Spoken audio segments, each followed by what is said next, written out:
One. Shabbat shalom. Jay, can we make it a touch louder? Yeah? Thank you. All right. So this morning I went to the ELC, the Early Learning Center. I keep getting it confused because for the last number of years it's been the CDC, the Child Development Center, but that gets confusing with the actual CDC, so I think they changed it to the ELC, but I still get confused when I talk. But so I went to the Early Learning Center with Rabbi and Jack this morning to celebrate Shabbat. And as we're walking in, Rabbi says, "Is it Shabbat Hanukkah again?" Because I went and I did Shabbat during Hanukkah for the ELC. Never mind that there's been a lot of Shabbat since then. That's the one he asks about. So I said, no, we're not having Shabbat Hanukkah yet. You know, there's a long way until then. And I start listing off all the things that have to come before we hit Shabbat Hanukkah again. And then he said, and then it'll be Passover again. And I said, and I almost fell on the floor because I said, no, I'm done with matzah. It will not be Shabbat Passover again for almost a year, and I'm not in a rush to get back there. But it started, I had this whole explanation of first it has to be this, and then it has to be that, and all of these things have to happen before Hanukkah happens, and then there's this long stretch of time that happens before Passover happens. And, it really got me thinking about what it means to mark time. Because we are in a season of marking time. We are in a season of counting. And the Jewish calendar in particular, and I wore this tallis just, to show you, is a zodiac of all of the Jewish holidays, and they are all interconnected. Because the Jewish calendar is not linear. The Jewish calendar is cyclical. And you have to have one holiday before you can have the next. They all interconnect. You can't have the joy of the new year, for example, of Rosh Hashanah, before you do the hard work of mourning on Tisha B'Av. One leads into the next. You have that month long, you have Tisha B'Av, and then you have the month of Elul to spiritually prepare for the joy of Rosh Hashanah. And the same is true for the season that we're in right now.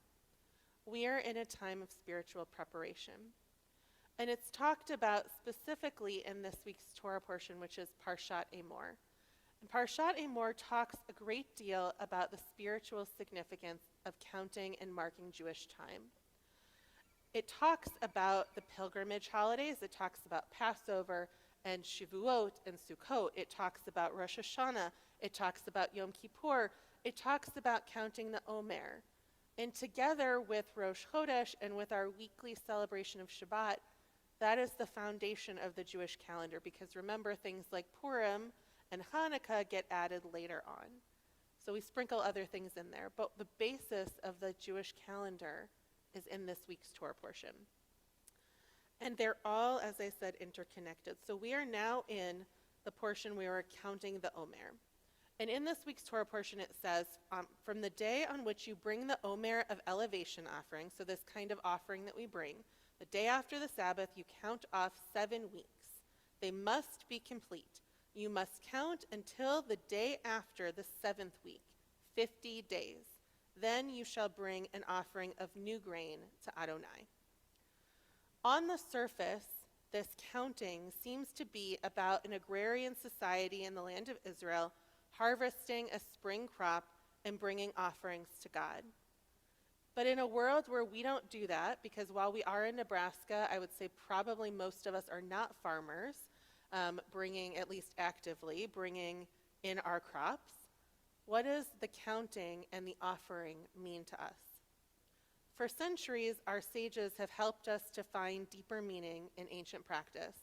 The Sfat Emet, which was a Hasidic rabbi born in the mid-1850s, teaches that just as all crops are ripening during these days of counting, so too is the life of a person revealed during that time. For all of it is but an allusion to the way of the inner life. I've always really loved that teaching.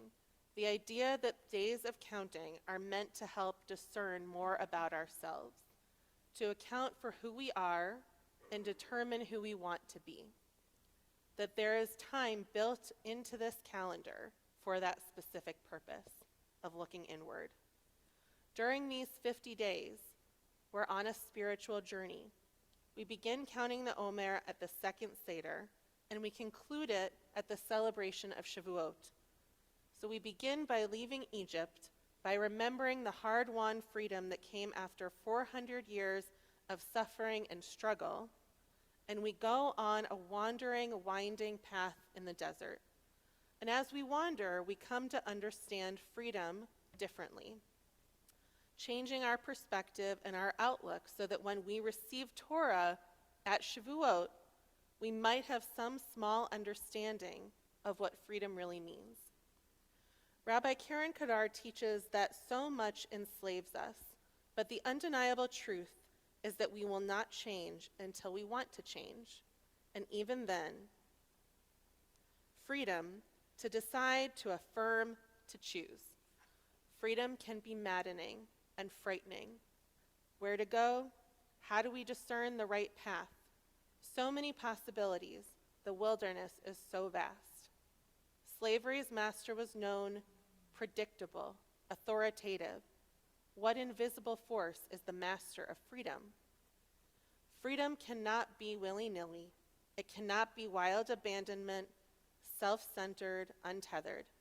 To be free is to live in the religious paradoxes of choice and destiny, of independence and obligation, of memory and vision, of self-fulfillment and communal responsibility. When tethered, freedom lifts us toward holiness, wonder, aspiration, and meaning.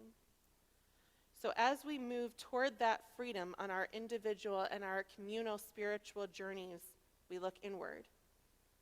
In her book, called The Omer, Accounting, Rabbi Kadar provides themes for each of the 7 weeks.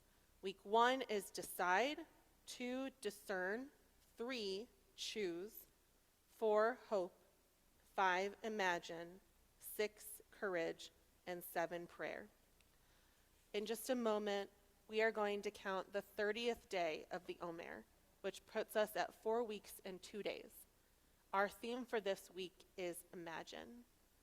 So I'd like to invite you, as we count the Omer together, to consider the principle of imagination, to allow that idea to illuminate your path forward this week, to wonder, what does it mean to see things instead of the way they are, to imagine what they could be, to not see the world as it is, but what it ought to be instead.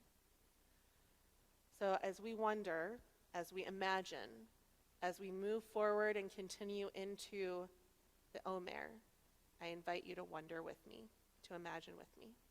Shabbat Shalom.